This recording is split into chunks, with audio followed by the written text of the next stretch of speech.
Welcome back to Sports Psych. I'm continuing my conversation with Coach Haston of the Maryville men's volleyball team.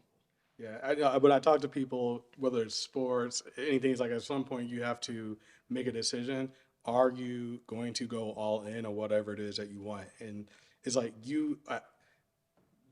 something else I will explain to people is like, as human beings, we often fixate on this idea of control and we don't really have that much. What we do have control over, unfortunately, is what we destroy. You want that job, all you have to do is not show up and you won't get it. You go out there and interview, you can kill the interview and they still might go with a different person. That's not anything negative about you. Again, you can work as hard as you want, may not get to where you want to be, and you can easily make sure you don't get it. It's Yeah. like I just went in there and I didn't say anything, right? You know, and that's simple as you just don't show up. And it's like all you can do is try to put yourself to be in a better position and still things may not go the way you want. And I think, like you were saying, it's like people got to recognize, like, well, this is what I'm willing to do, and I'm willing to buy in to try to put myself into a position to have the desired result. And it might work out, it might take a little bit longer than what you want, and it works out though. And if you're not willing to do that, then it's kind of like it's like what I think people often fail to understand is like it can have a bigger impact on so many other people. So, I look at it as this is only there's one of two Division One. I guess Lindenwood was Division One for men's, are they? There's St. Charles, though. Yeah, yeah. So they're not St. Louis, but shade. St. Charles. Not gonna lie about it. But there's only two, and it's like, well, what's the impact of the coaches when they have all their camps and whatnot, and guys are learning how to play because they can't afford a club team, or it's like there's so much a large impact culturally for a lot of people that's not being taken account. And I think it's like we got to consider these things. Again, I get a student athletes like they're, we're young. We focus on ourselves. Young people are inherently narcissistic. Sure, It's kind of a sure. thing. And it's like, but there's such a bigger impact on that where it's like, you got to do certain things to make sure you have the culture that you want because it's like a newborn baby. It's like you really got to mold it and be protective of what you expose it to because if it goes wrong now, it could be almost impossible to build back, or worse, like someone comes in and we're like, I got to destroy I got all you players. Unfortunately, you're cut, so I can bring in what I need and then start getting what I want. I got to start from scratch, and coaches have that ability. People got upset with Deion Sanders saying, "I'm coming in my bags or with Gucci or Louis." So and and it's like y'all didn't hear he was telling them, as far as I'm concerned, everybody's cut until you prove to me you deserve to stay. If you don't want to take that chance on you, I completely respect it. You know where you stand. I've seen on the flip side where coaches don't do that, but that's what they're doing. They tell the players otherwise, and these players waste a year They eligibility. gaslight them. Yeah, they waste Yeah, a year totally. eligibility, and they could have transferred or whatever. But now it's like, well, if I transfer, I can't afford school. They ain't got no scholarships for me over here, Right. and it's like all because of coach. Like I said, they were gaslighting them. They made it be about them versus, hey, how about it can be about me and you. Even if those two things are opposed, then we go our separate ways. You know where I stand, and I know where you stand. But how can I, if I don't know where I stand with you, how can I commit to what it is that you're trying to do? Right. You haven't been honest with me. So I think that's one of the reasons why usually when I do this, I ask everyone like, what is it that they want like student athletes to know about whatever process, or if they could go back and do something differently, because like we talk about vicarious learning, someone might feel like, oh, I didn't think to ask about that. Well, let me go ahead and call. Or there may be someone who, like you said, how many players, their parents were never recruited. They don't know what to consider, and they get here, and it's kind of like, it's like, well, I never had to do, for football, they never had to do summer conditioning, or they have to do weights. It was just you go play your sport. But it's like, what do you mean? I gotta do weights and I gotta do winter conditioning. I don't know how to Olympic Right. lift. It's Right. like I don't know how to deal with being sore from lifting weights. And it's like then you got the conditioning test, and it's like how I have horrible endurance. My conditioning test at the first school I was at was the Denver Broncos conditioning test, which is a 300-yard shuttle, 25 yards, but you had to do it 6 times Ugh. in a certain time for your position, and you only got a couple of minutes rest. And it's like that clears up a lot of people that don't want to Sure. be there. Weed 'em Like, out. Yeah, for yeah, and sure. it's like you we have this thing and it's gonna weed people out naturally, and we go from there with our weeding process. But it's like a lot of people don't understand that, and they buy the pipe dream, and they see the movies, and it's like it's gonna be like the program or Varsity Blues or whatever movie, and it's like no, and it's like you don't know what to expect when you never done it before, you had no one ever tell you, and it's like, it's kind of like it's hard. So when they see this, is my hope is that they are able to be like, think about it and put into conscience, like, okay, yeah, well, that makes sense. Like, I never really thought about that. Like, I've never done this, so I need to give myself a little bit of grace. Like, I show up to practice, but it's like, well, I don't know how to like our warm up, all this stuff, like the way we go about drills. I never did this before, and it's like I'm trying to deer in the headlights, trying to figure out where I need to go with, and it's like then you're, maybe not you, but anywhere, like a coach yelling at them, get where you need to be, and it's like and it's like that. There's an adjustment period. And it's like student athletes often don't think about that unless they have friends or family members they really get to go and kind of be around that.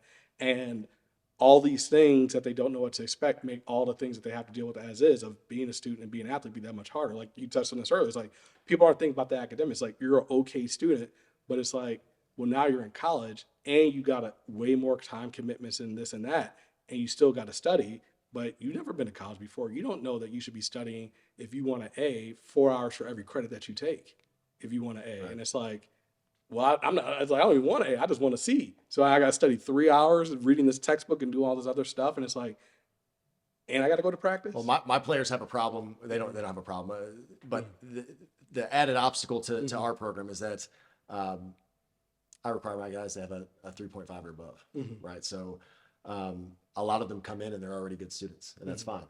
I'm not going to spend my time babysitting you when you clearly already understand how to do this. So if once you get above a 3.5 cumulative GPA, I'm totally hands off until you drop below that, and then all of a sudden you're getting punitive hours added, right? Right. And so out of they never had to go guys, to study hall before. Right, exactly. And you don't necessarily know. Some guys wing it in high school. You can't wing it. You can't just, like, you've got to go to class. You've got to, very few people can just wing college. But I have 4 or 5 guys that are below 3.5. And part of that is I can't unlock everything the school can do for you if you're getting a 2.5. You don't stand out. So I don't want to be culpable in your failure as a student.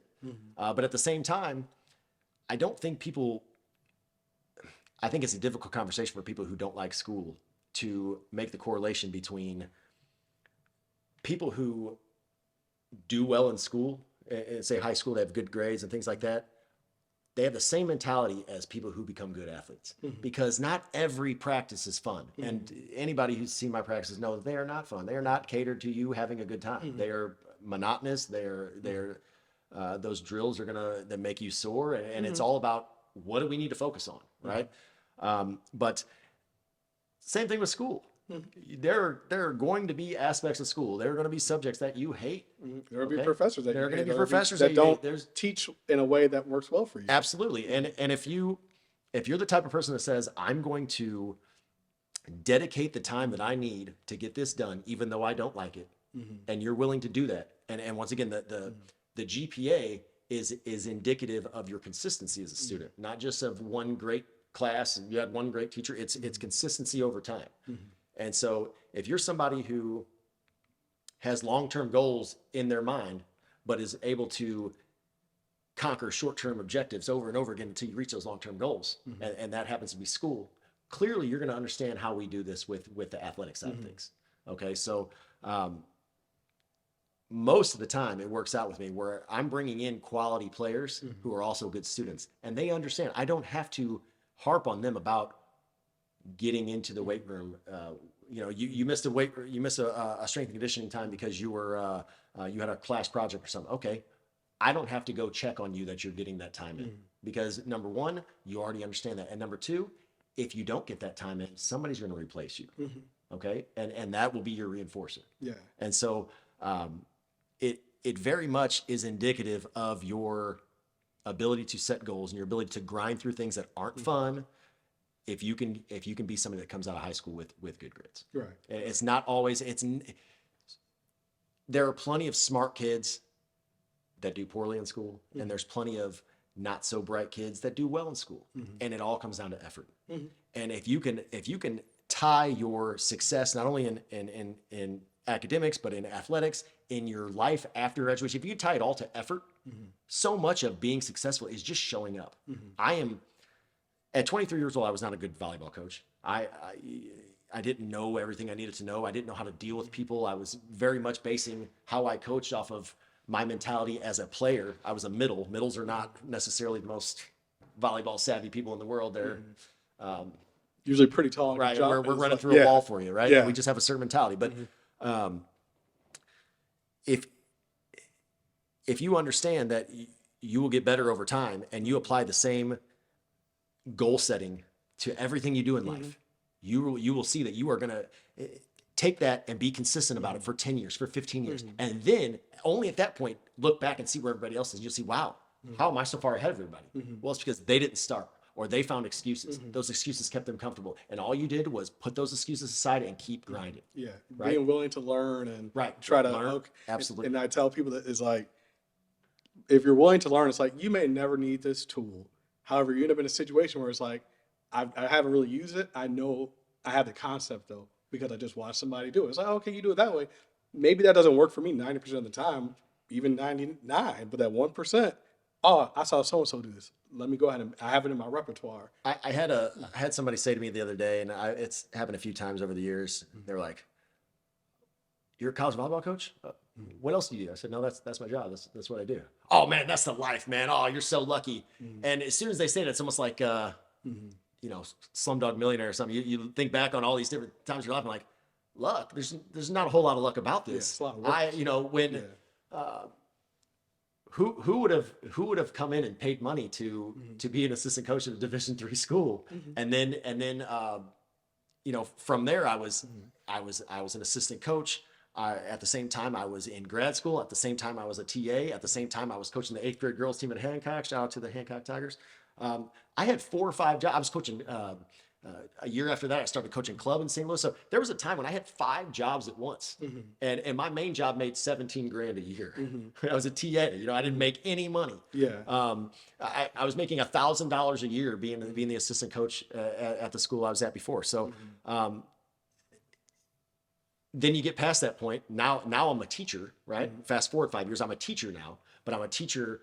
I just got done with the grad, so I was going to grad school. I got done with the grad school. I was now a teacher. I was a club coach. I was the high school varsity coach. I was the head coach of the NCAA men's team, Division III, and I had kids, and I had a wife. I had a family. So I had 5 or 6 different things going on. I lost lots of friends. I lost lots of opportunities to do things that would have personally made me satisfied. A lot of concerts I missed and things like that. A lot of things that I would have loved to have done. I had to sacrifice those things. And there was never really a time until I took over full-time here just 3 years ago. I mean, just 3 years before, I was working 4 jobs at a time, and it wasn't about the money. It was about, I had to do these things to professionally set myself up in the way I wanted to set myself up. And it all comes at a price. And are you willing to to pay that price? And I was willing to pay that price, but the idea of being lucky, there's nothing lucky about it. I could have done a lot of things that made a lot more money or gave me a whole lot more free time. And in the end, this is what I want to do. I loved it. And they say do what you love and you never work a day in your life. But in actuality, it's find out what you love and try to make money doing it. Try. It doesn't have to be. I'm not sitting here swimming in piles of cash or something, but I've got enough economic, financial freedom to go with the fact that I love my job and the fact that I'm 100% available to my kids in ways that I could have only dreamed of when I was a lonely little kid at home. My mom worked 3 jobs at a time. My dad didn't live up here, so it was just my mom. She had 4 boys. We lived right by the airport, and she worked 3 jobs at a time. So when my mom wasn't around, it was because she was working to keep literally food on the table. And I think about those sacrifices back then, and I think that they weren't all in vain. You know what I mean? All of that she did, all of that hard work that she put in, when she could have easily done like so many other people. And I was just lucky to have one parent that wasn't on drugs or one parent that was present, even though she wasn't around all the time because she was literally working. I look at the other people in my neighborhood and think they wish they had what I had, and we're sitting here with barely, enough to get by. So I think that the hard work aspect of things is everything. If you're willing to sacrifice for something, you can literally be anything you want to be. It does not matter where you come from. It matters what you're willing to sacrifice.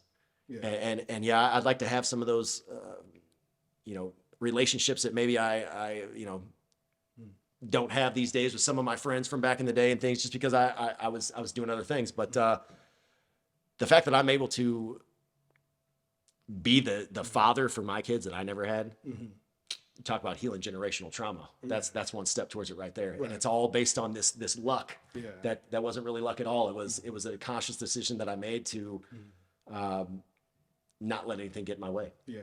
And I think that's something that I try to preach to people is like, we can have everything we want. We may not have it all at once, but like we can have everything that we want in life. Like, you can have your relationship, you can have your career, you can have do all this. And it's like, it's like, for what you said, it's like you had like the relationship, and then it's like we're working on the career, and you start kind of getting there more and more. Then you get there, and it like you said, sport echoes so much of life. It's like maybe you come in as a starter, that doesn't mean you're going to keep it, right?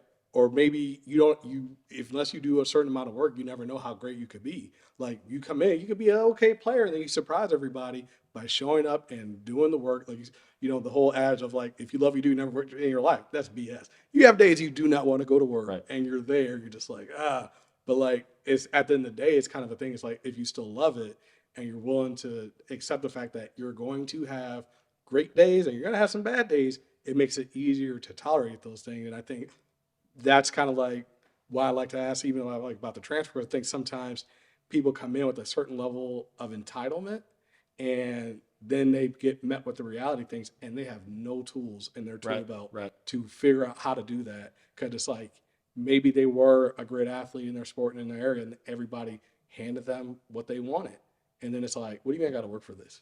Yeah. And then you realize, I really don't like working hard.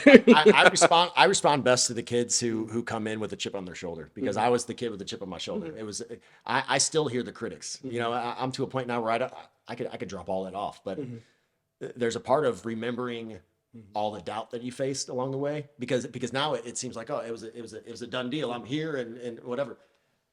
So much time passed in the past 10, 15 years where the outcome was not predetermined.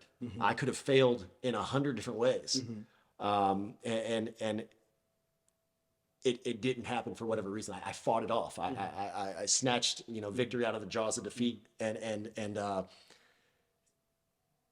it's there for everyone. Like you said, you just have to have the tools, right? You have to get to a point where you've made it out of this before, and then you can just, okay, it doesn't seem like anybody believes in me right now, but here's the context. You were in this situation before, and look how you rose above it. Right. And so, like I said, sports is life. So no matter what difficulty I face or my players face or whatever, these things are going to boomerang back around to you again one day, and the stakes are going to be even higher later. So let's teach you how to be resilient. Let's teach you how to work through these things. Let's teach you to understand that the cause of a solution to most of your problems is you. Right. And if you can understand that, then I had this thing I used to tell my high school girls. I said, look, if Dorothy would have just realized at the beginning of The Wizard of Oz that all she had to do was click her heels, that movie would have been 15 minutes long. If even that. Right? Yeah. Right. But instead, she had to go through this whole process only to get to the end and find out that she possessed all the qualities to get this shit done on her own. Right. And that's you guys. That was them at the time. It's my players now. It's you are far more capable of doing anything you want than you realize. But no one's ever allowed you to open that aspect of yourself. And adversity does that. Right. You're either going to break down or it's going to elevate you, and you're going to realize you're tougher than you ever thought you were. Yeah. And when you do, that's the thing for me as a coach that runs right alongside being a teacher is when you see these kids finally realize, oh shit, I am capable of way more than I thought. I was not giving myself enough credit for who I am. Yeah. And then you're like, I was a small piece of you figuring that out. And that keeps you warm for many, many, many cold days, let me tell you. Yeah, because I think like a lot of people, and I think we kind of see this with this younger generation, I think that's the aspect where the social media unfortunately comes as a negative, is that people want the success, but they don't want to risk failure. And it's like the thing that's probably helped me the most in life, other than my willingness to like be, or my empathy and learning vicariously, was I failed a lot. And I was like, all right, cool. What do we got to do now? How do we fix this? How do we move forward?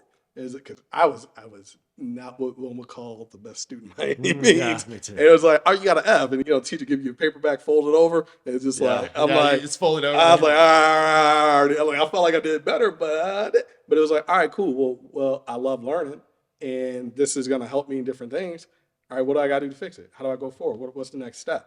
And I think with I think, and this gets into one of the questions I also want to ask you about, is like a lot of people, if they don't know how to tolerate failure, if they kind of internalize it, it's like you can't. It's going to make it harder for you to be successful because things will not go your way at some point, and you can't let everything crumble. Some things probably will. How do you dust yourself off? And like Aaliyah said, try again.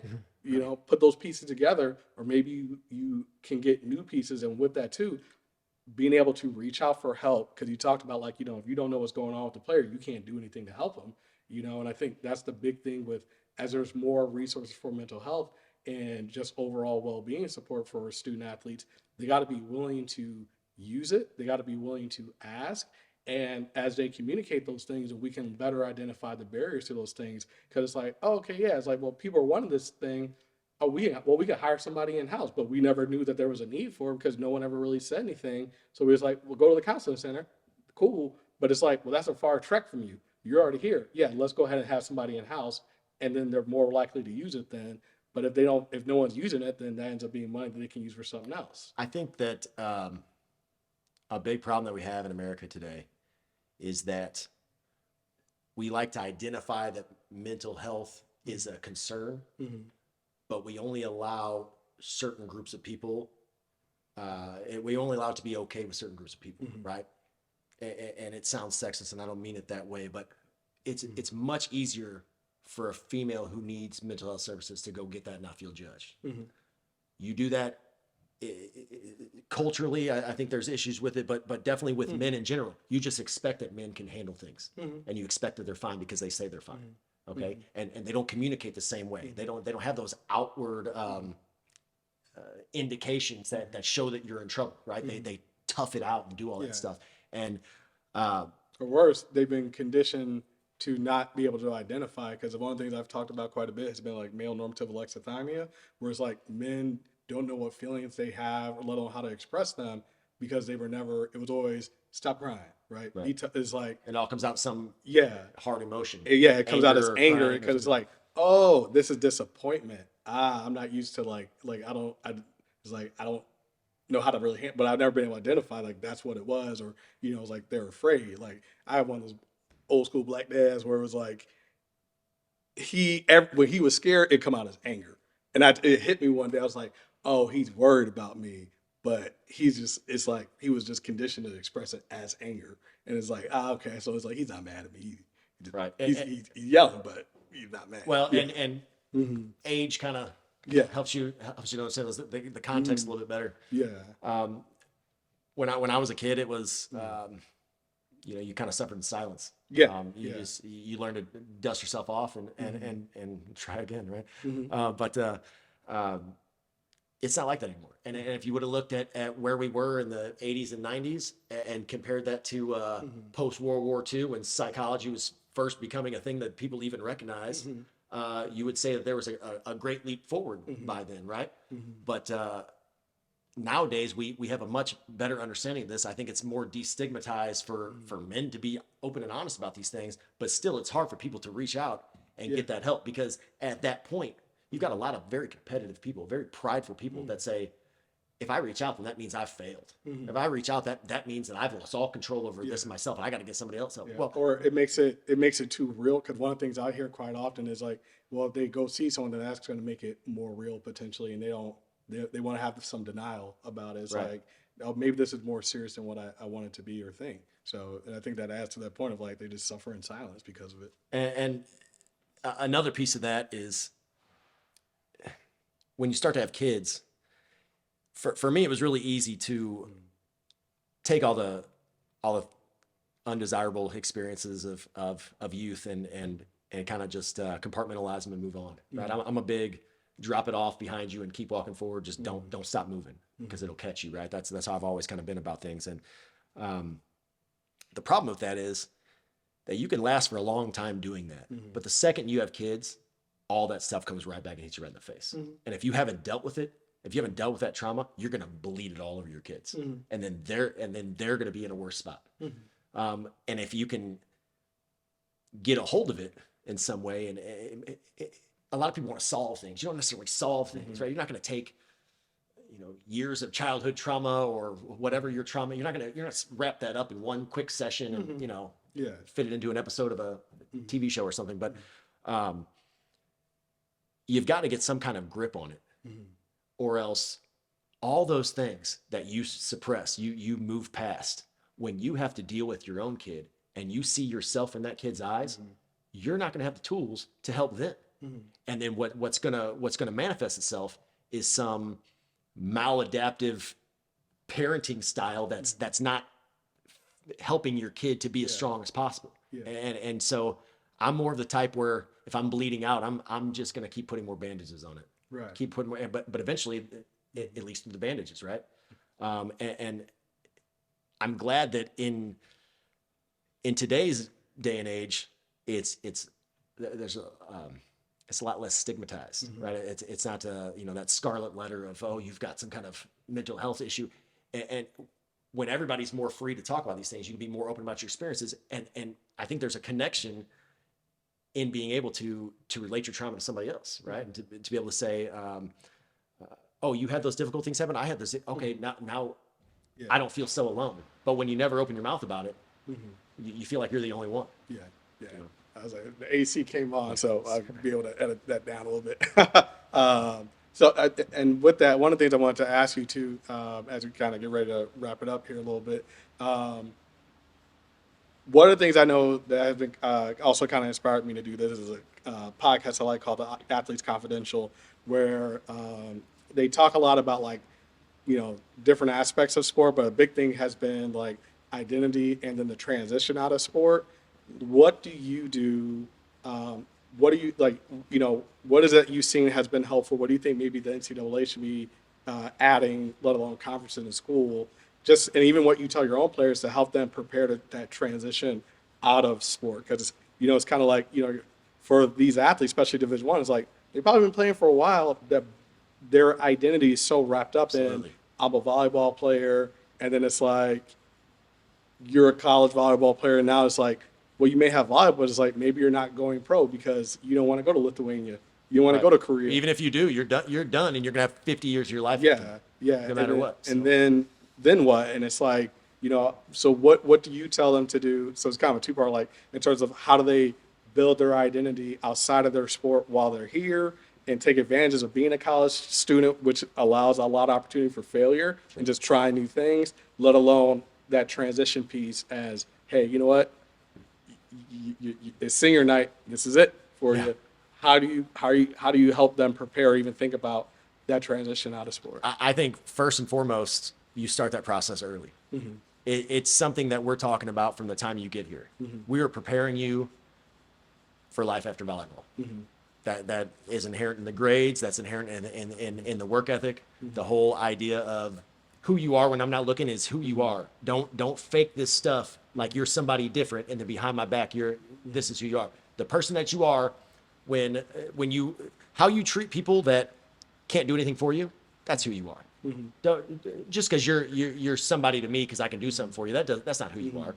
Who are you to somebody who can't do anything for you? Who are you when nobody's looking? That's first and foremost. So if people come in and a lot of times who they are as they come into college is based on how their friends viewed them and how their parents viewed them and these different things. 6 months before you were in college, you were asking them to go to the bathroom. It was a different time. It was a different mentality. Now you're quote unquote free in this college system. That freedom can get away from you a little bit.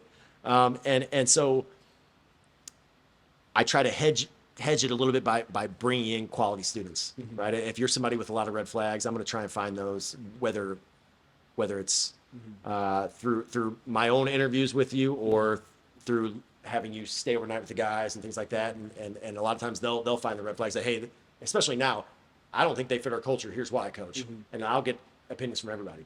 A little bit harder when you first start a program, but we keep the academic side of things, at least in my program. Not all programs do this, right? But this is the way I do it. We keep the academic side of things at the forefront the whole way through. I love volleyball. I do not know who I would be or where I'd be without this game coming back into my life and giving me purpose over and over again.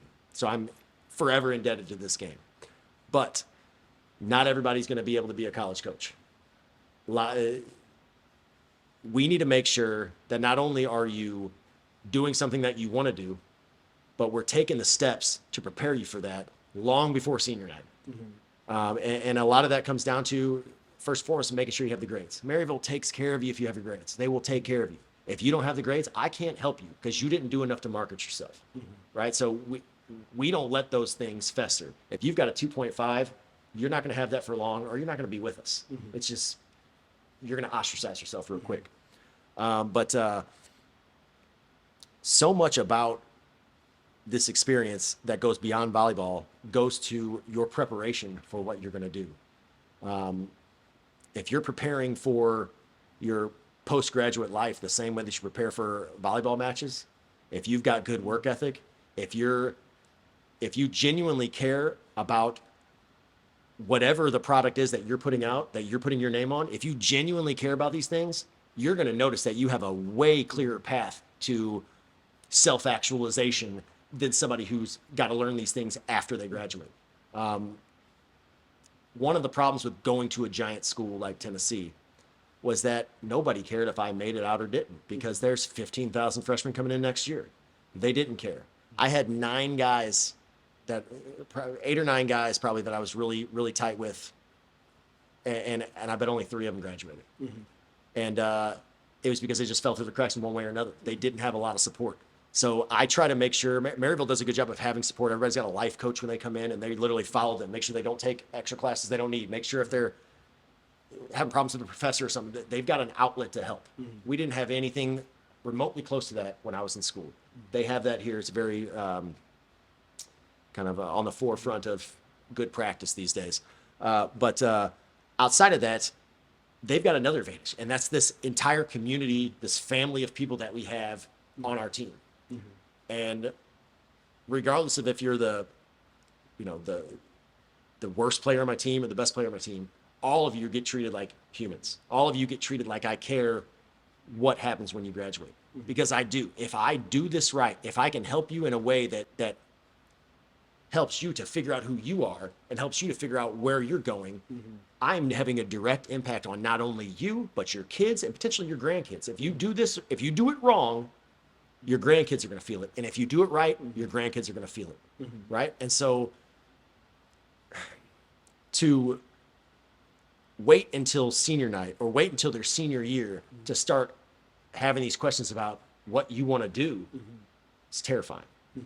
I tell the guys, you do not want to be in a situation where you are a resume on a stack of papers, because who you are as a human will not get recognized on that stack of papers.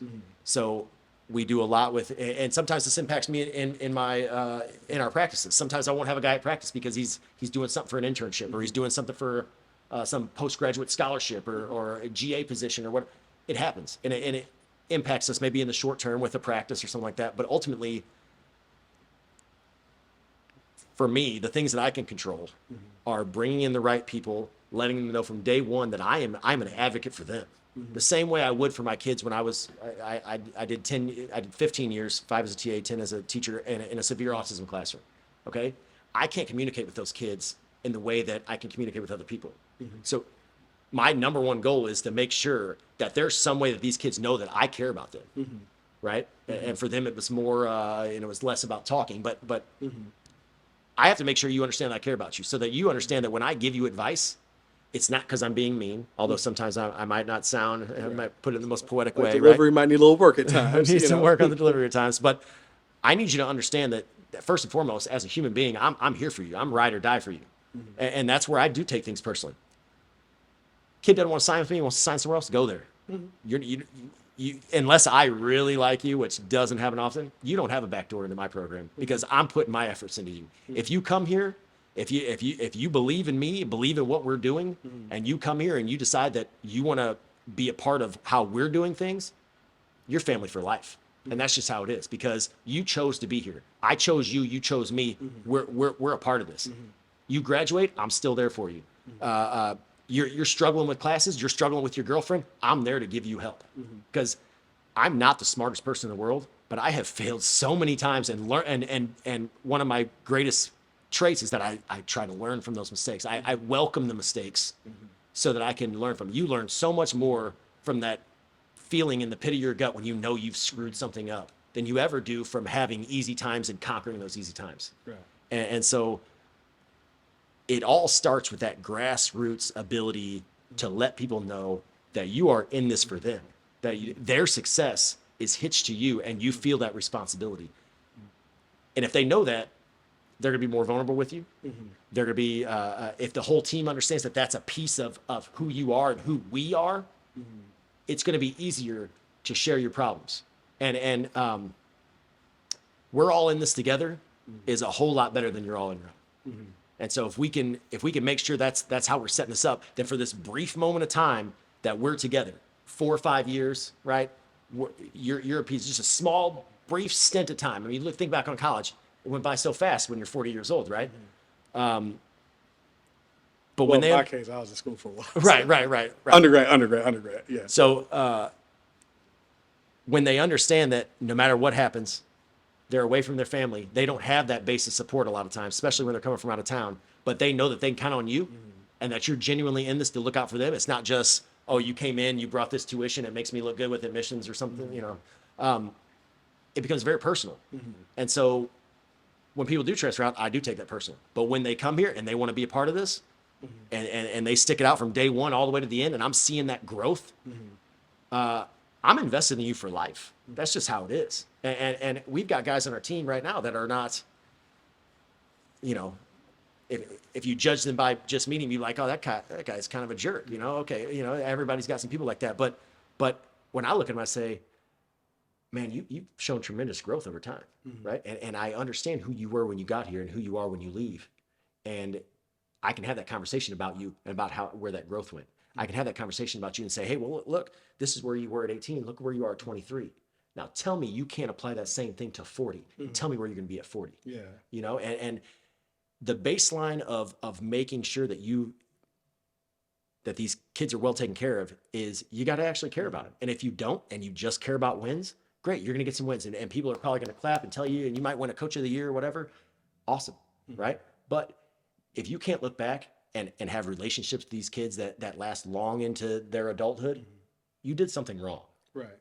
And so the people that even to this day that I respect the most, that respect me the most, are people that bought into that and knew from day one that I was there to help them and that I was going to be a conduit through which they could achieve more than if I wasn't there. Right. And I think that makes all the difference in the world. Yeah.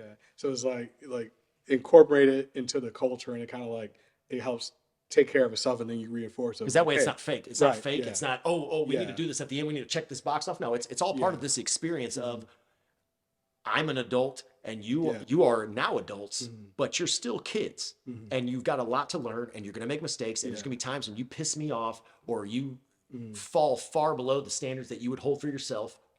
And how do we build you back up? Right. Because if we're just doing volleyball, I'm just showing up for volleyball and that's it. That's a very small part of their life. Right. And it's going to go away. And what's going to be left is the human being and the human experience that you didn't touch on at all. Yeah. You know, and maybe if I was a coach the whole time and I went up through, you know, the traditional means of I graduated and became a grad assistant and then I became a volunteer assistant. I went up that way, maybe it'd be different, but I was a teacher first. Right. So the idea of investing in the students, you know, and planting that seed for a tree that I'll never enjoy the shade from, that's everything to this experience. Yeah. Yeah. Because I think there's a part of that where it's like, you know, if you build into the culture, it makes it easier. And it's like you said, it's genuine. People see it's like, well, I'm passionate about doing this. And it's like, there doesn't have to be a conflict, because one of the things that leads to a lot of student athletes burning out is role conflict. They really care about school and wanting to get this degree, and it means a lot to them. And then it's like, well, I got to go to practice. I got to do these other things. And it's like, well, coach is mad at me because it does happen. I've seen it in my playing experiences. I've seen it with friends. I've seen it in my work where coach is mad at them because they're going to this internship. And some coaches will even make passive aggressive comments in practice about being committed to the team and being here and not, and it's like, you got to and it's like, well, you're telling this kid to sacrifice really for your benefit. Right. And like you said, their sport's going to end. But now, they didn't go to med school because they didn't do whatever little research thing in the summer or whatever, because they didn't have a coach that supported them to do that. And it's like those things add up. And so it's like, if it's built into the culture, it's going to be genuine, and people will see that because they're going to know, oh yeah, so and so and so so did the nursing program here while we were here. Because I knew someone who their major was changed. They were nursing. Their major got changed. They changed it back. It got changed again. They were like, what's going on? And it was like, you can't be a nursing major because it competes with the clinicals compete with practice. And they do sometimes. And there are some states, whole states, where they don't allow athletes to be, for that example, nursing majors. And sure, that would help out a couple individual practices here and there if we did things a little differently. If I didn't have any nursing majors, it's a great nursing program. These guys are going to get out of here, and they're going to be big time people for the rest of their lives. And they'll have a career that is like, we always need nurses. I've got guys I've got a guy that's graduating this year. He's gonna be at Barnes next year. That's a big time job. A 40-year-old nurse would love to have that job. There's girls that I know that are gonna be at Children's for their first nursing job. To stand in the way of that is negligent. Yeah. At the very nicest way to say it. And it's like, we talk about like things like, in a way you kind of pay it for, and it comes back around. It's like, hey, something happened, and then that nurse, oh, that was one of my players. Or I had a good interaction with them, even though they went somewhere else. And it was like, yeah, like, and now they're able to like kind of look out for you to help you out, because it's like, you paid it forward in a way or whatever it may be. And just also, we need more nurses. And it's like, like you said, there's so much ways that sports can build resiliency, because nursing school can be difficult, and being a nurse can be very difficult. And it's like, it can help them learn resiliency early on, and also reaching out for support that benefits them. Like you said, doing these things that, you could carry this weight and drag it around for 40 years, or you can cut that string and let it go and like work through it. And now it's way easier to get to where you want to be in life, and it impacts other people in a different way because you're in a better mood. Like, you're more positive to be around. You're able to show up and do more things, and you don't have to grind as hard simply because of this weight that you weren't willing to like spend some time working on and fixing it. It's like, well, I got a flat tire, but what if I just fixed it, put some air in it? Like, let me just, or ask someone to plug it. And it's like, nah, I'll make it work. The rim's tough. Yeah, I'll just drive make on the it rim. work. Yeah. And so I lied and said that was last, but I'm curious because I think from what you said, you've coached girls, you've coached women's volleyball. I don't think, if you're a volleyball player, I think most volleyball players are usually fans of women's sports. And, we saw with Nebraska setting a huge record. But also, I think with NIL, I'm curious about your thoughts with NIL in general, and especially with what you think NIL might do for women's sports, like the impact it may have. Because I think what we see with women's sports, we're kind of seeing now. I think in about 10 years, women's sports is going to be a whole different place at the college and professional level, even the Olympic, with NIL, with how many athletes won't have to like struggle just to make it because they don't have a full ride or whatever. But what are your thoughts as a whole with NIL, let alone what impact do you think NIL is going to have on girls and women's sports? First of all, I think the NIL is probably a good thing. I think it's the regulation of it is probably something that they're going to have to fix over time. It's probably not in its final shape right now, but I mean, you've got a lot of very talented people out there that are making millions of dollars for these universities, and I appreciate that they get a college scholarship and things, but a lot of students don't get that. And it's even in men's volleyball, we get 4.5 scholarships total, and then we can spread that out however we can kind of do it. But you can't just take from these kids and take from these kids and take from these kids and then give them a scholarship and say you're fine. They need food, they need housing, they need they need other things that for a long time were illegal, right? And so the idea that you couldn't be illegal under the NCAA. illegal in the NCAA, yes, correct, right? So they're illegal to you're a famous high school athlete from the state of Tennessee, and you can't sell your autograph. It's your autograph, or someone bought you a hot dog because you're illegal benefit. You don't really got a lot, and it's like somebody was just a kind gesture of, man, I'll pay for your hot dog. That was illegal. You can't eat your scholarship. Yeah, you can't. And so I think they finally came around, and I think they didn't have a choice. I think football drives everything with that. So I think the landscape of college is going to change dramatically over the next 10 or 20 years with just that potential for that revenue stream to dry up, and a lot of what football does, whether you like it or not, a lot of what it does pays for a lot of what we do. So except for here, because they don't have football here, right? They don't have football here, but it all trickles down to the NCAA and college. Right. So there's a lot of kind of, for lack of a better term, fringe sports that are totally funded by those bigger sports because they're just not going to generate enough revenue. So I think that right.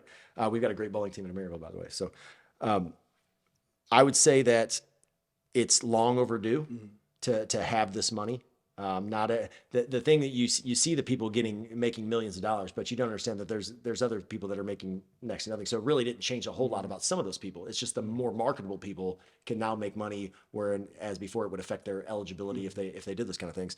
Women's sports, on the other hand, and I'm really only talking about the major sports for women because the major sports are the ones that drive everything anyway. But the basketball is obviously skyrocketing, and I think part of that is I think it starts with the NCAA. The NCAA March Madness has been something that's been very watchable.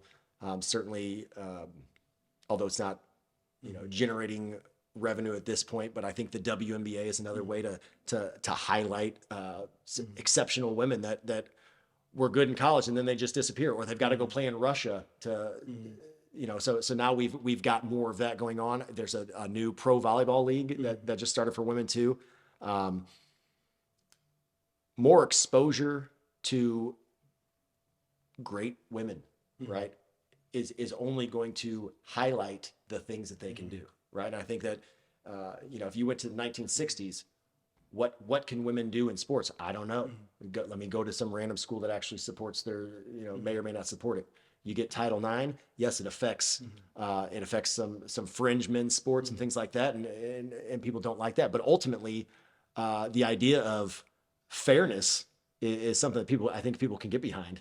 And from there, it's built into something that's becoming a juggernaut. It went from something where it's like, okay, great, we're grateful that these women have opportunities, to now it's, wow, look what these women can do. Look how amazing Texas is at women's volleyball. Okay, that's entertainment. That's to be able to showcase them on a high level and get the networks behind it, right? Because that's the big thing. Tree falls in the woods, no one's around. Yeah, it doesn't make a sound. If there's exceptional women out there that are doing great things and no one's willing to put that at the forefront of whatever their media empire is, we don't get exposure to it, right? But when you finally see that. People in Nebraska have known that Nebraska volleyball is a big deal for a long time. Yeah. But until you're selling out a football stadium or making it or just top story on idea to do that, like, hey, let's see if we can do this and market it. Right. But it's like a lot of schools could have did that, but no one had the idea and or was willing to actually say, hey, let's try to do it. Let's try to get it out there and see what happens. Right. And I think part of that technical difficulties had to change battery. Then I forgot to hit the record button. All right, so. The impact of NIL on women's sports. Right. So I think that it was a great thing for Nebraska to do. I think going forward, you could probably go to any of the big dog D1 teams, and you could get any of them to break any record. I mean, you could probably go to University of Tennessee, get a volleyball match in Neyland Stadium, get 100,000 people there, break the record. I think the most important part of that is that somebody was the first to leap in, right? And it couldn't have been a better school to do that because Nebraska supports their women's program, especially women's volleyball. You outside of Nebraska, you'd be hard pressed to find such a great crowd. I mean, you go to Hawaii and find it. There's a few places where you could go, but Nebraska is a top dog, and they support their women's sports the same way that I remember going to Pat Summitt's Lady Vols games and it just being I mean, you had a whole crowd of people that were just bloodthirsty for women's basketball at Tennessee, and it's the same thing. So I think that nowadays you could do that, and I think they should. Challenge Texas. Exactly. Can you beat it, Texas? Vols, we can do this. Okay, we can get to 100,000 plus to watch a volleyball game, but it's always the first person to do it, right? They're the ones that are going to face the criticism or the potential that this doesn't work out. And I think that since it did, now you've signaled that this is not only something that's a superb opportunity for women, but that doesn't drive the exposure as much as something that's going to make money for the networks and make money. So that's a big thing. When you get to the point where there's a women's sport or a women's event that's going to generate enough eyes that's going to turn into ad revenue. Yeah. Now you're speaking the language of the overlords that make the decisions, right? And I think that we've jumped a significant hurdle here in being able to say, look, women's volleyball is a sport that people want to watch. Look at how many people can show up to this game. Now let's turn that into ticket revenue. Now now it starts to generate money. Now it's something that can speak to it better. But basketball may not be a similar developmentally as volleyball, but when it comes to kids playing volleyball, for a very long time, the girls from 6, 7, 8 years old up until probably time boys start hitting puberty, they are the best volleyball players in the gym at all times. They are most technically sound. Yeah. There's a lot that boys starting to play volleyball at an early age can learn better, not from their peers, but from the girls that are playing. Yeah. And I don't care if you're a guy who's bigger, stronger, faster, still their years of experience and skill and their athleticism, because I found out the hard way. I was like, hey, can you not spec on me like that, man? Thank you. I'm not trying to get hit in the face. They're very technically sound and yes, for the most part, men jump higher and stuff, but that also allows them to gloss over some of their lack of technical abilities. Yeah. And women don't do that. When you look at women, their footwork is crisp. Their shot placements are spot on. They know what they're doing. You look at a female setter, a lot of times their hands are far superior. The passing, the basic mechanics of passing are just so much crisper because they have to have good technique. And I think that people who watch the sport appreciate that. And people who don't watch the sport or casual observers of the sport appreciate the fact that it's becoming more offensive game on their side, and it's very athletically driven. There's not a lot of downtime. I think that's something that makes baseball slowly become less of an American sport over time because people don't want to fall asleep and wake up and the game's still going on professionally. But if you look at basketball, if you look at women's volleyball, you look at women's soccer, these are things that have constant action, that have superbly talented people, and they're able to showcase that. But I also think that probably has a component of it's getting big in America, but it was already big worldwide. Yeah. So it's not just you're dealing with American talent, you're dealing with worldwide talent. And I think that only makes the sport more watchable from a talent perspective and from just an overall marketability standpoint. Yeah. And I think what we're seeing is that because we're getting my master's in sports psych, like I've learned a lot about like the history of sports and whatnot, and what the criticism that the WNBA often gets, which is completely unfair because they're owned by the NBA. They don't actually subsidize. You can't subsidize something that you own, right? It's like if I buy another house and I'm renting out to someone for less money and I'm covering the bill, I'm not subsidized. Like I'm choosing. That's my responsibility. Like the government can subsidize it, but they don't. Sure. So get off that soapbox for a little bit. But I think what we're seeing as a prime example is if you put the investment there or present it in a package way, which is what people fail to understand, is that the players are a commodity, right? The sport itself is what's being driven out there and how it's packaged. All the graphics and stuff like that. And also the time slots I forgot which team it was, but they put it after one of the football games. And it was a huge lead in. And they had over 1 million people watching because it was like, oh, this is on. And they were interested in it and they knew where to find it. And they didn't even really have to try. It came on and it just like we had the biggest match. It was like, well, the media picked it up and marketed it too. Because of that, because it's like, well, everyone's talking about this on social media. We know we'll get the social media ad dollars from it at the bare minimum. So it's kind of like people being innovative, people taking some chances, people investing money as well as just time and energy. And it's a huge, I think it's like, I think we're going to see a lot of young girls have an interest in sports in a way that we haven't, which means all those young girls that have the potential to be great athletes, but no one really just took the time to throw a ball around with them so they can develop those skills. They're going to be out there. And now professionally, there's avenues for them to say, hey, yeah, I was started all 4 years of high school, but I was like, well, I'm going to be a doctor. And maybe they decide they want to be a doctor, but they'll still play in college. And they do. And it's like, because one thing with women's sports, some of the best players don't even care to go play in college because it's like they're socially boys are taught or socialized to think about go pro, go pro, go pro. Well, if you don't have an opportunity to go pro, you're not going to be socialized the same way. If people don't respect your sport as a professional, you're probably not going to be like, but we're starting to see that shift, especially at the college level. And when people try to argue about, I'm like, how many people do you think were Iowa fans? How many people do you think were LSU fans? And they try to say, well, it was storylines. And I was like, and who made that storyline? Who sold that story? Right. That's what marketing and media does. You're narrating. Yeah. Right. Exactly. Yeah. And so I think it's an interesting time for that. And I think it's something that is like, we talk about health and movement and the limited ways that's kind of going on because people are now sitting more with jobs and everything. And it's like, but we get people to be involved in sport and exercise and love it.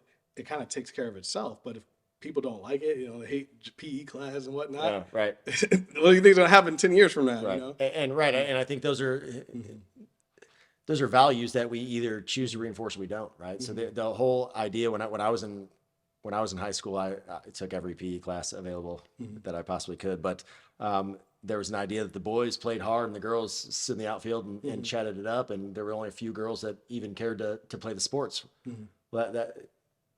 Those values were reinforced, right? If I was standing out in the outfield talking to my buddies, somebody's going to come up and say something to me, hey, get back in the game. But you're going to let them slide. And I think when you have more opportunities for women to show that they can be great at things, not only does it propel those sports, but let me take it one further and say, you've got at least 50% of the households in America are single parent households with a lot of times the mother raising the kids, right? And how much we talk about how helping a person grow from 18 to 20, 22, 23 years old, how important I feel that is for them in the next 50 years. Apply that to women. Now there's more opportunities for women. Now women can be on the whole a larger portion of them getting the reinforcement from sports and the mental resiliency and whatever the things are that we've talked about along the way. Now that, to me, that translates directly into the kids. Yeah. Right. And now you're better prepared for that as well. You're better prepared for all these obstacles that are coming. I mean, we could have a whole nother podcast just about the obstacles that women face. Right.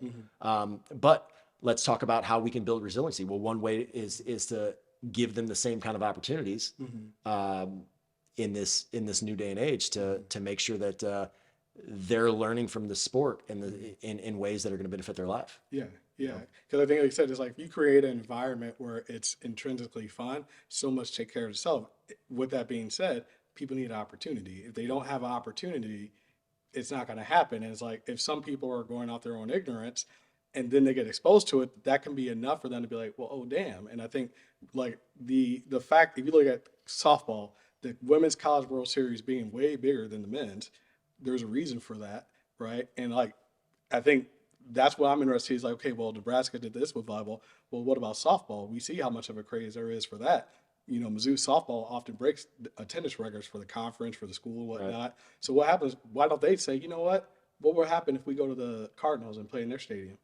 Right. And we try to set we try to have a little rivalry with it, and like, we get other schools in the area and we market about like, hey, who wants to come be a part of history? Then you get to go there and be like, hey, I was there for, it's like, oh, you got the thing. I was here's my social media pictures. Well, and when you have that, let's say the Cardinals did say, all right, Mizzou and Tennessee, you're going to play an exhibition match here and whatever. Okay.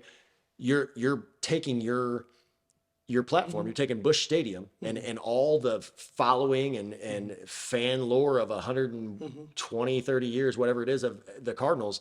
And you're lending that to to a new group of people, right? Yeah. And so I'm thinking about the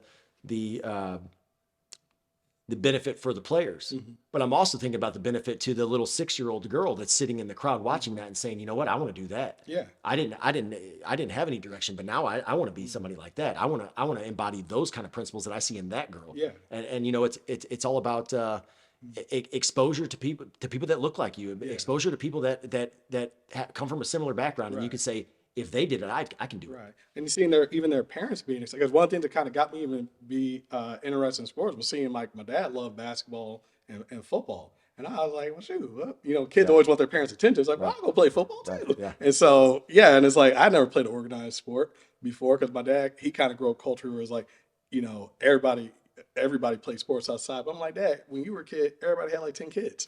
Y'all had a whole football team almost ready to go. Like, it's different now. I'm like, people, not doing that. So it's like, but I think there's a lot of kids where it's like, oh, I see how excited my parents are. Like you said, like, the only thing you knew was if you go to college, it's Tennessee. And it's like, that could be a thing where it's like people, they tie into sports with Tennessee. And it's like, well, I know parents went there or they love the Tennessee sports. So I'm gonna go to University of Tennessee because I like, if some people like they're my first to go to the college, they saw how much their parents love this and their family. It's becomes such a cultural thing within the family. And it's like, oh, I love that and have the opportunity to go there. Oh, now I'm a student athlete and it's like I'm getting an opportunity to go play a sport there. And now my parents get to be a part of it, or my siblings, whoever, in a way, or even if you have kids and they don't play sports, but it's like they still love to watch and they get to be like, yo, like that's my mom's jersey up in the rafters. I come here and people, they know me from when I was a little kid and whatnot, because that's how good my mom is. They still talk about her 30 years from now. And that's one of the highlights of the job that I do is that my kids have grown up in this, right? So they do, you talk about entitled, they may feel a little entitled because they run around like they own the place sometimes. I get to open a history book and be like the first coach in the history of ever. My son's going to be 10 this year, and he's been with me the whole way. I think my second year as a head coach was when he was born. So, and my daughter's been alive ever since I started working at Maryville. I was working with the women's team back then, but to give them exposure to all this, and then to have them say, to feel proud about that position that they have, and then to translate that into, I want to be a Maryville Saint. I want to do this. I want to do this because I saw people do this. Or with Dexter being able to know all these players that come through. And right now they're just these giant older guys that are so cool with everything they do. But one day he's going to be older and these are going to be established quality people in the community that that you see. So maybe you don't want to be a volleyball coach, but you want to be a doctor. Well, I've got 10 different alumni that are doctors that personally, that gave you that sense of ability to do whatever it is you feel like you can do, or learn some things that, those little, like, with coaching where you get these little tidbits. You mentioned that earlier. It's like, oh, and then you find out, oh, I actually needed that at some point. Cause it's like, hey, do this when you get ready to study for that. Or, hey, when you look at that, like you were saying with choosing a school and choosing a program to be a part of, if you're a student athlete, same thing. Or you want to go to grad school, you got to think about this. Well, okay, if you have certain family needs, this school's a lot more flexible than this one. This one, they don't care. They got a prestige, and all they care about is match rates. They want 100% match rate every year, and if you can't do that, they don't want you. Right. And it's like that, because grad school is a business, not just college sports, school. And then people sometimes don't understand that if you're going to make their program look bad statistically, they will get you out of there quick. Right. They don't care what rules or laws they will have to break sometimes. And they know that nobody's going to do anything about it. Right. Well, a lot of times those schools, especially the big ones, they kind of run the towns that they're in anyway. So. Yeah. And it's like, unless there's a big fanfare, but I think that's one of the reasons I wanted to kind of ask you that too, because I think, just your coaching experience. And then there's, with volleyball for men, it's kind of like culturally is looked at similar to a lot of women's sports. Absolutely. Where people, they have a lot of derogatory thoughts in women's volleyball is the big dog of our sport. Men's volleyball comes second, the same way that I'm sure a lot of women basketball players feel like men's basketball trumps them, and baseball trumps softball and things like that. It is what it is. I think men's volleyball players are a little bit more cognizant of that whole idea because we're on the other side of it. So there's times definitely when we feel like the NCAA should give us more exposure. When we have our national championship game and the NCAA can't even put it on their Instagram account. Instead, they're doing regular season women's beach volleyball or something like the championship game's not even existing.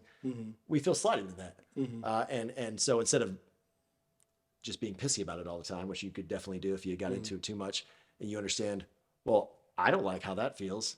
I don't want to treat other people like that. If you can internalize it like that, I think we can all grow from the experience. Yeah, yeah, and I think oftentimes too, because a lot of male volleyball players have been around their sisters. Like some of them are like, that's what got me in. It was like my sister was playing. I was like, I had fun in practice. And it was like, then I was like, oh, we found a team, and it was like I know a lot of great players. They were just like, yeah, it's like my sister did it, and it looked fun, and like I started, they enjoyed being around the team, and then they found an opportunity to play, or they picked up some things going forward, and they just ran with it from there. And like you said, they kind of know, and it's like, and also they see it, and it's like, well, why aren't they on TV playing and whatnot? And it's like, it's a great experience, but again, no one believed them or to say, hey, you like, you get away from like you deserve an opportunity. It's like, well, demonstrate what you can do. Here's the opportunity to demonstrate it, Right. Because clearly people are playing for a reason and care. It's the number one girl sport in the country.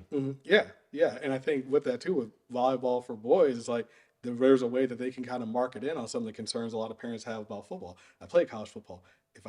Whenever I have kids, I will not if I have a son, I'm not going to let them play until maybe middle schoolish, eighth gradish at the earliest, because there's so many coaches that don't know how to coach, and a kid can get seriously hurt. Right. And it's like, I don't want to deal with that. And a lot of NFL players say the same thing. They're like, man, some of these parents out here, it's like, I know there's a lot of NFL players. I saw a lot of NFL players that don't let their kids play football. yeah, because they're like, man, these parents don't know what it's like you're a lawyer or a mechanic, and you never play football, and you got the little, what was that Pee Wee football show? That's a lot more common how people be treating kids and letting them practice. And I think, boys volleyball can capitalize on that. And I think because there's a counterpart, it goes hand in hand where it's like you're building a bigger fan base. And then also it's like, well, I hope to see is like, what if we had like, volleyball is very co-ed at a very high competitive level. What if we start seeing co-ed volleyball teams for similar like we do with beach for like Olympics, but also indoor, as well as like a collegiate, even if it's just a scrimmage, like, hey, we gonna get your conference, get all your players together, like make a co-ed team. We're gonna have a tournament, and you get to watch it and see what happens. And it's like it's gonna be fun. But I think it's just like you said, it's like there's opportunities there. Somebody has to be willing to, put some ideas into it. Just put And that make the first move. power. It's hard to make the first move. Everybody jumps in once the coast is clear and you know that it's gonna make you money or it's acceptable socially. But those first people to jump in are the innovators, and we should really applaud them for having the courage to do it. Because if it loses money and the product isn't there, or if it goes poorly media wise, because like something happens, it ends up being a catastrophe. I mean, you could have set the whole process back years and years and years, but instead we're on a good trajectory going forward, I think. Yeah, because I really want to know the people that came up with the idea. How many times do you have to repeat that over the years? Like, if we did it, come on, let's give it. That wasn't the first time that they thought of it. And it's like, all right, and then someone just like, we should have did this sooner. And you're like, bro, like what? Right. So I guess as we wrap up, what is something that you would want to tell a new, like somebody trying to get into coaching, let alone like a student athlete? Like, what's that parting wisdom that you would want them to have to think about?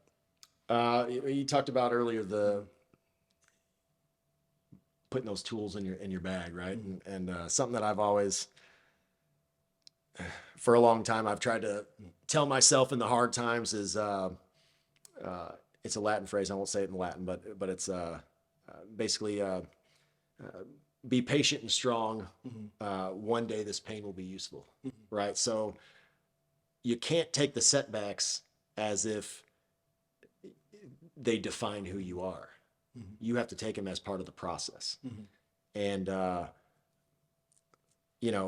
you want all this stuff right away, and you see what other people have, and maybe they're in a better position at a better school, or maybe they got the right mentorship that propelled them in their career farther or whatever.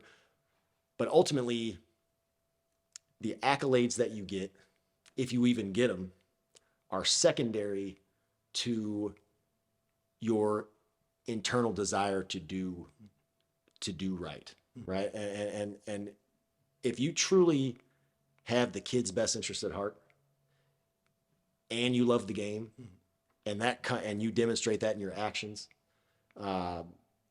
you're going to have the success that you want. You're going to be around long enough. You might run into an athletic director or a coach or a team or a program that maybe you just don't get along with or something. But if you really want it, it can be there for you. But you have to be able to embrace the tough times and not think that there's some fatal flaw within you.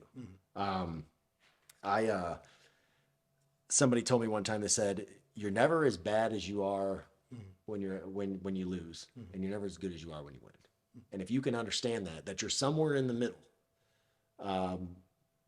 then you're gonna be able to kind of ward off some of the evils that come with the negative self-talk and stuff like that.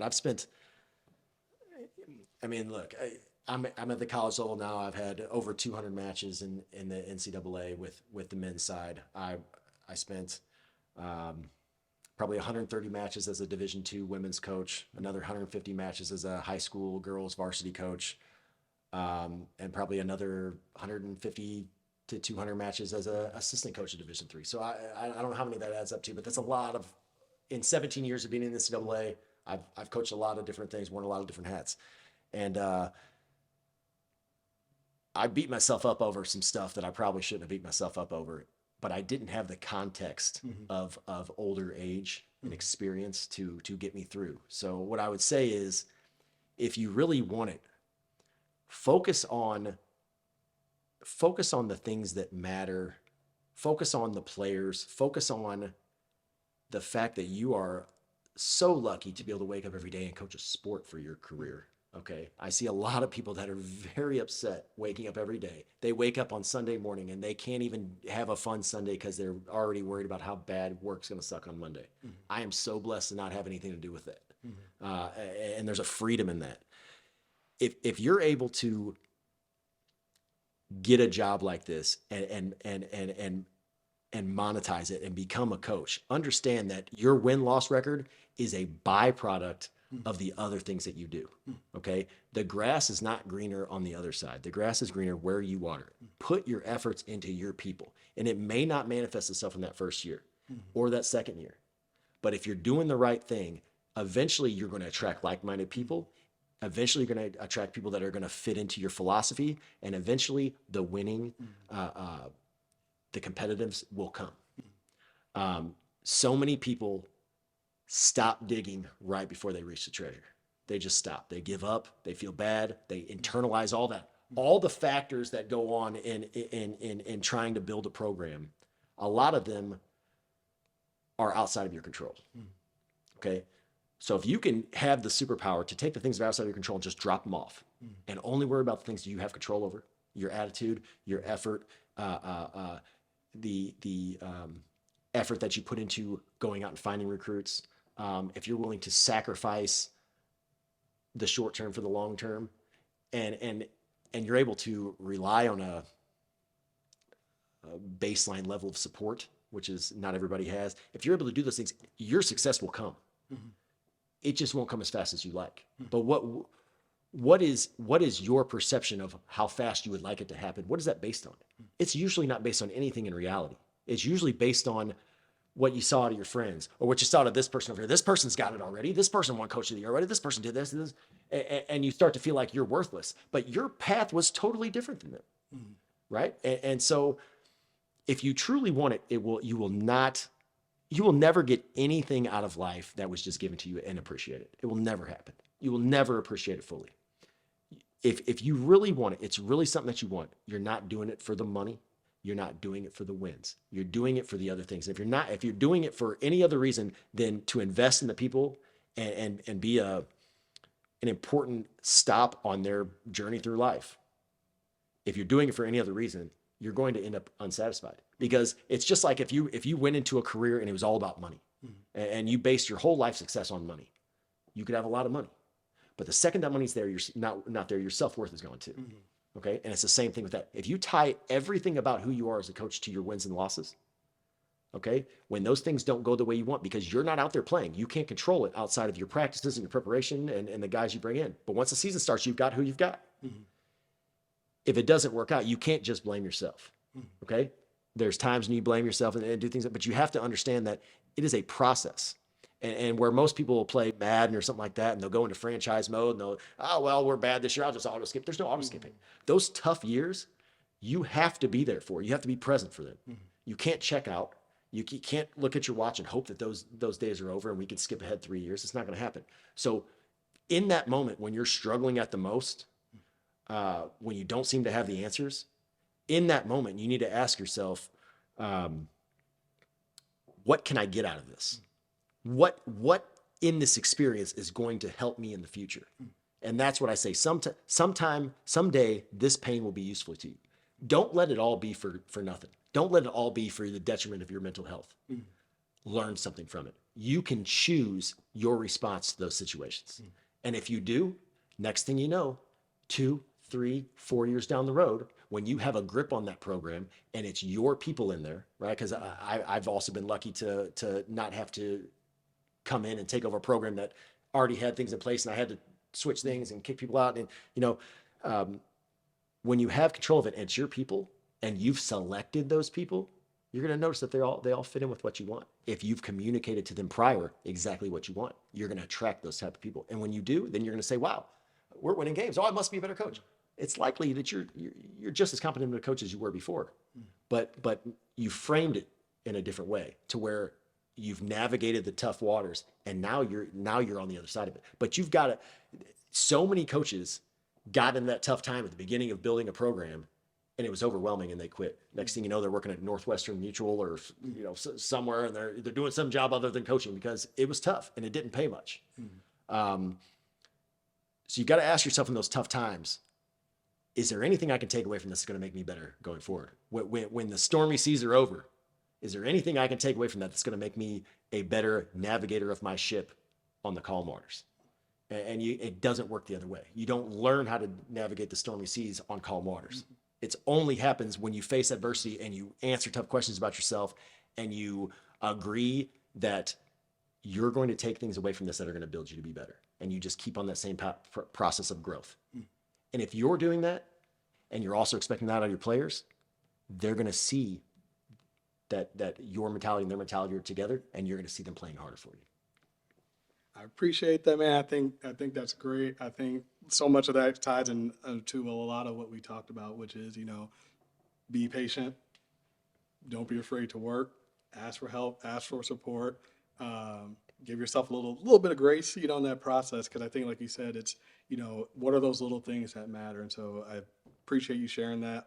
Again, a lot of times, I talk about student athletes and also coaches, because a lot of coaches out there really want to get there. And like you said, it's like, if we look at it as a flash in the pan and get there, well, guess what? It can be gone just as quick. Absolutely. But it's like, what are you doing to build sustainability? Everything we're willing to do to win, same thing goes into our careers. Like, well, if you want long-term success, what are those little things that maybe everything's great, well, still you can do something better, right? You can do something differently, and it might be better in some area at some point in time. And so I appreciate those words of wisdom. Hopefully coaches are taking this in. Want to say thank you to you, Coach Haston. Absolutely. Thank you to Maryville. Go follow Maryville on Instagram. At Maryville MVB. And Maryville, the volleyball team, the school. If you're a student athlete interested in volleyball, and you want to play, email me. Send me some video. Send the huddle stuff and whatnot. But again, thank you. Appreciate it. Absolutely, my pleasure.